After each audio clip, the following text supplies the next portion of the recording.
Être un criminel, c'est dur. Et ces 10 idiots pourront en témoigner. On va explorer les milieux criminels. Mais au lieu de vous ennuyer avec une vidéo sur les plus grands barons du crime, on a décidé de choisir ces grands débiles, les criminels les plus stupides au monde.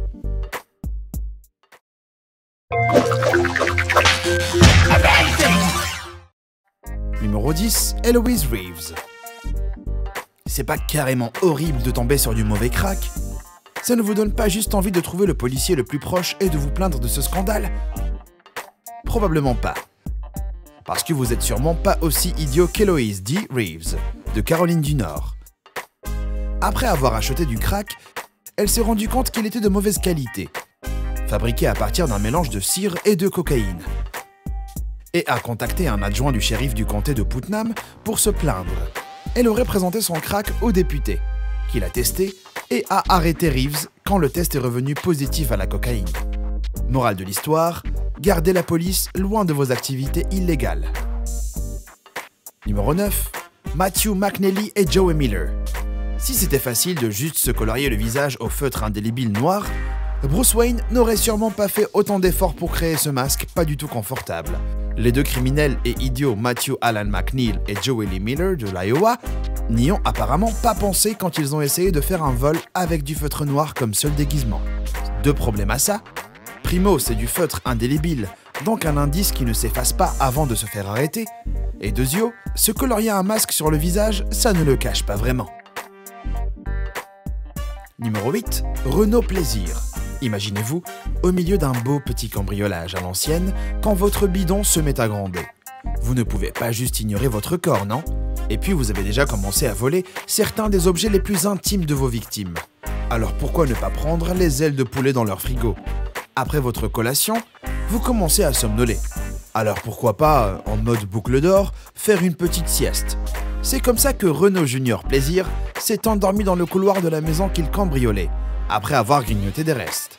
Plaisir a été attrapé en train de roupiller par le propriétaire et détenu contre une caution de 25 000 $.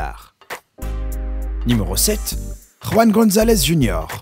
Quand on vole le portable de quelqu'un, c'est pas très malin d'envoyer des SMS aux personnes de la liste de contacts. C'est encore pire de demander à l'ancien propriétaire du téléphone de devenir votre ami sur Facebook depuis ce même téléphone volé. Un habitant stupide du Colorado, Juan Gonzalez Jr. a scellé son propre sort après être entré par effraction dans la maison d'une femme qu'il a vu la regarder dormir au-dessus de son lit et s'enfuir avec son portable. Il l'a ensuite contacté, ce qui a conduit à son arrestation. Numéro 6, Christopher Kron.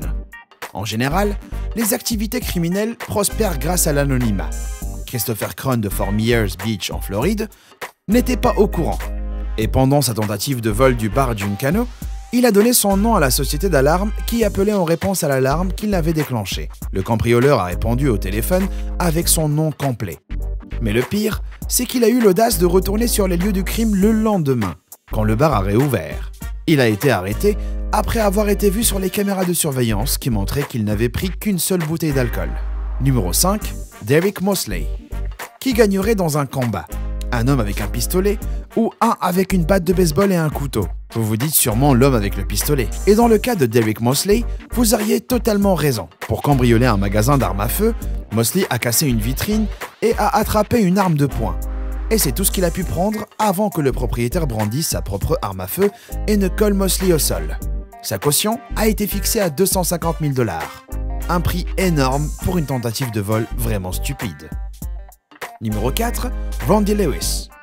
Quand sur votre photo judiciaire vous avez une chemise qui dit « Achetez une bière à ce papa », c'est moyen, mais pas totalement horrible. Quand votre photo a été prise parce que votre fils de 10 ans conduit pour vous, parce que vous étiez trop ivre pour prendre le volant, ce t-shirt en dit beaucoup plus sur vous. Randy Lewis venait de finir de boire 15 bières et était au moins suffisamment conscient pour savoir qu'il ne pouvait pas conduire. Mais au lieu d'appeler un taxi, il a mis son fils au volant, qui est monté à 90 miles par heure ou 150 km par heure, avant de faire des tonneaux. Malgré tout ça, ils n'ont eu que des petites blessures. Numéro 3, Quinton Thomas. Cet homme a appris pourquoi il fallait mettre la bonne adresse sur une enveloppe quand une lettre qu'il a écrite à un ami pour avouer un meurtre survenu pendant un vol a été lue par d'autres yeux. Il était déjà en prison pour le meurtre et son avocat lui conseillait de faire une négociation de peine. Le truc avec le courrier en prison, c'est que le courrier sortant n'est pas filtré. Mais le courrier entrant, oui. Donc quand Thomas a mal adressé l'enveloppe et qu'elle est revenue en retour à l'expéditeur, il s'est auto-accusé. Numéro 2. Ruben Zarate. Voilà quelques conseils de base pour tous les apprentis criminels. Ne laissez aucune trace. Une astuce utile quand vous allez cambrioler une entreprise. Ruben Zarate, 18 ans, n'avait apparemment pas reçu l'info quand il a essayé de cambrioler un garage. Il est rentré dans la boutique avec son fusil et a demandé l'argent. Malheureusement, c'était dans un coffre-fort auquel seul le manager qui n'était pas là avait accès. Au lieu d'attendre, et en mode impro, Ruben a donné à un employé son numéro de téléphone portable pour qu'il l'appelle quand le manager arrive. Bien sûr, quand il est parti, la police a été appelée et elle a demandé à l'employé de rappeler Ruben. Ça a mal fini pour Ruben, un des meilleurs criminels au monde. Numéro 1. Christian Bala. C'est possible de tuer en toute impunité. Mais vos chances diminuent à chaque fois que vous en parlez. Ça devient plus compliqué quand vous en parlez dans un roman. L'auteur polonais Christian Bala a écrit une scène très détaillée sur le meurtre d'une jeune fille dans son roman Amok de 2003. Une jeune fille y est attachée d'une manière spécifique, similaire à Dariusz Janiszewski, dont le corps a été retrouvé dans la rivière Oder. Les regards se sont tournés vers Bala, qui avait des points communs avec le narrateur du livre. Il s'est avéré que Bala a écrit le livre à partir de ses expériences, creusant donc sa propre tombe. Vous avez aimé les histoires de ces criminels totalement inconscients? Dites-le nous dans les commentaires. Et peut-être que vous connaissez quelqu'un d'aussi débile.